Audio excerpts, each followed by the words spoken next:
May mga panahon po na pag nagpapaliwanag ang ating simbahan tungkol dito sa panlipunang katuruan, sinasabi, nakikialam ang simbahan, di ba? Namumulitika ang simbahan.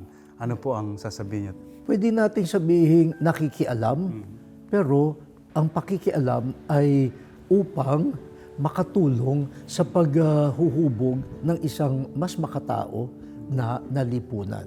Ngayon, siyempre, yung ganong pakikialam, no, dala-dala ng simbahan ang kanyang sinasabi nating mindset. Kaya ang sasabihin nila ay namumulitika. Ngayon na, no? Kasi natatamaan yung uri ng kanilang pamumulitika. Holy Mary, Mother of God, pray for us sinners, now and at the hour of our death. Amen. Marami tayong nakikita mga nagrarally. Isipin natin, ano bang pinag-uusapan nila? Ano ba mga issues na hinaharap nila?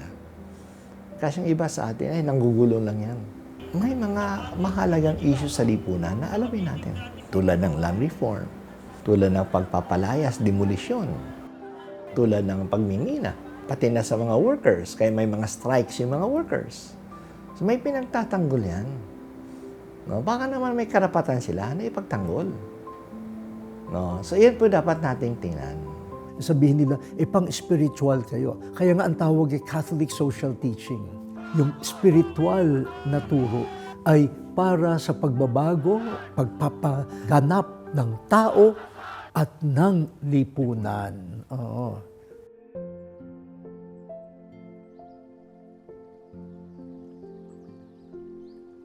Huwag nating kalimutan na ang bumubuo naman ng lipunan ay mga individual din na siyang magdidesisyon, no? Pati yung mga politiko, pati yung mga businessmen, no?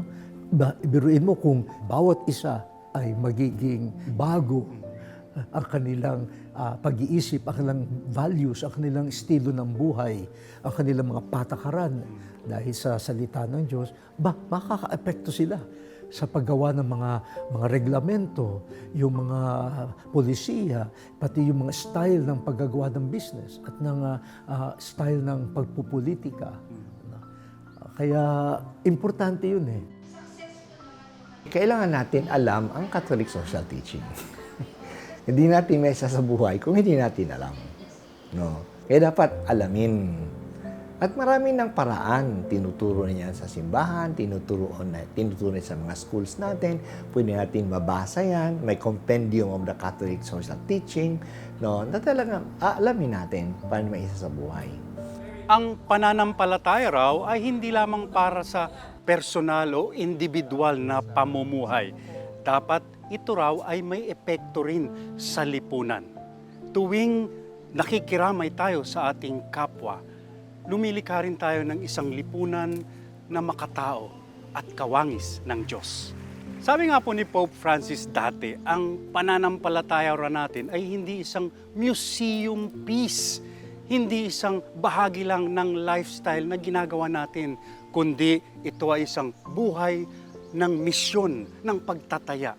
It's a life of love. At ito po ay laging may social dimension, faith in action. Maraming salamat po sa pagsama sa amin ngayong araw na ito. Ito po si Father Nolo Alfonso. Maraming salamat, hanggang sa muli.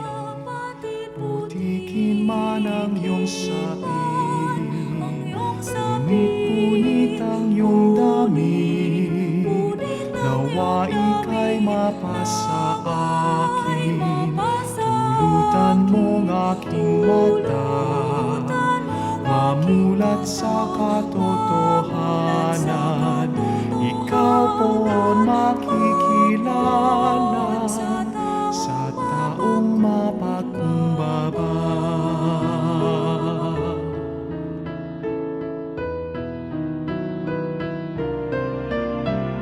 Jesus na aking kapatid, sa bukid ka nagtatanim, o sa palengke din naman, ikaw ay nakahanap buhay.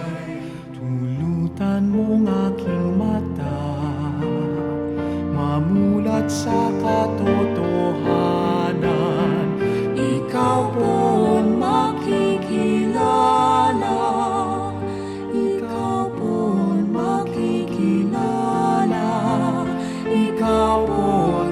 makikilala sa